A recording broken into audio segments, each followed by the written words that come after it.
নমস্কার সবাইকে। দুদিন আগেই আমি আপনাদের বলেছিলাম যে এবার হয়তো ইরানের ওপরে নিউক্লিয়ার স্ট্রাইকও হতে পারে। নাও এখন সেটা প্রায় বলতে গেলে ধীরে ধীরে কনফার্মই হয়ে যাচ্ছে। আপনাদের জানিয়েছিলাম যে ইরানের ওপরে পসিবলি একটা ট্যাকটিক্যাল নিউক্লিয়ার স্ট্রাইক হতে পারে, কারণ ইরান কোনোভাবেই নিউক্লিয়ার এনরিচমেন্টটাকে স্টপ করছে না। সাথে আবার নিউক্লিয়ার ফেসিলিটিগুলোকেও আবার তৈরি করে রেখেছে মাটির থেকে প্রায় বলতে গেলে 1 কিলোমিটার গভীরে। পুরো এই ওয়ার্ল্ডে কোনো রকম কোনো বাংকার বাস্টার নেই যেগুলো কিনা সেই 1 কিলোমিটার গভীর পর্যন্ত কেউ স্ট্রাইক করতে পারবে। যার জন্যই ইউএস আর ইসরায়েলের ক্ষেত্রে ডাইরেক্ট স্ট্রাইক করেই পসিবল হচ্ছে না ইরানের এই নিউক্লিয়ার এনরিচমেন্টের প্রোগ্রামটাকে স্টপ করা। আর তার জন্য পসিবলি ইরানের ওপরে একটা ট্যাকটিক্যাল নিউক্লিয়ার স্ট্রাইকও হতে পারে। যে জিনিসটা প্রায় বলতে গেলে এবার ধীরে ধীরে কনফার্ম হয়ে যাচ্ছে ইউএসএরই নেওয়া পরপর কতগুলো স্টেপের মাধ্যমে, যার মধ্যে থেকে একটা সব থেকে বড় স্টেপ এবার সবার সামনে প্রকাশ্যে চলে আসছে। ইউএস মিডল ইস্টে ডিপ্লয় করেছে বোয়িং E-6B মার্কিউরি এয়ারক্রাফট, যেটাকে ডুমসডে প্লেনও বলা হয়। এটা কি কারণে ইউজ হয় সেটা শুনলেই বুঝতে পারবেন ইরানের ওপরে যে এই ট্যাকটিক্যাল নিউক্লিয়ার স্ট্রাইকের ব্যাপারটা কোনোভাবেই পাও কথা না।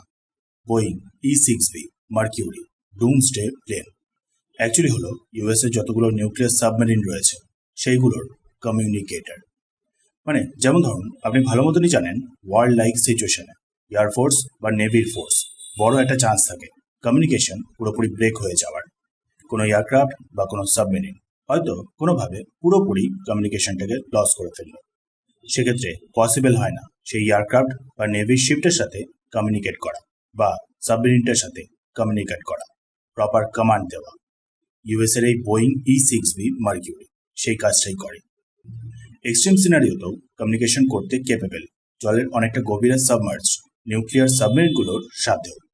নিউক্লিয়ার সাবমেরিনগুলোর সাথে সিকিওর আর স্টেবল কমিউনিকেশনটাকে বজায় রাখার জন্যই এই এয়ারক্রাফটগুলোকে তৈরি করা হয়েছে, যার পারপাসটাই হলো এক্সট্রিম পুরো সিনারিও, চারিদিকে কোনো রকম ঠিক করে কমিউনিকেশন নেই, সেই সময় এই এয়ারক্রাফটার মাধ্যমে কমান্ড পাঠানো যায় নিউক্লিয়ার সাবমেরিনগুলোতে, যার ফলে লঞ্চ করা সম্ভব হয় নিউক্লিয়ার ব্যালিস্টিক মিসাইল। মানে স্পেসিফিক্যালি দরকার পড়লে নিউক্লিয়ার ব্যালিস্টিক মিসাইলগুলোকে সাবমেরিন থেকে লঞ্চ করার জন্যই এই এয়ারক্রাফটগুলোকে মিডল ইস্টে পাঠানো হয়েছে। আশা করি বুঝতে পারছেন এবার কেন অনেকে স্পেকুলেট করছে যে ইরানের ওপরে এবার হয়তো একটা ট্যাকটিক্যাল নিউক্লিয়ার স্ট্রাইকও হতে পারে।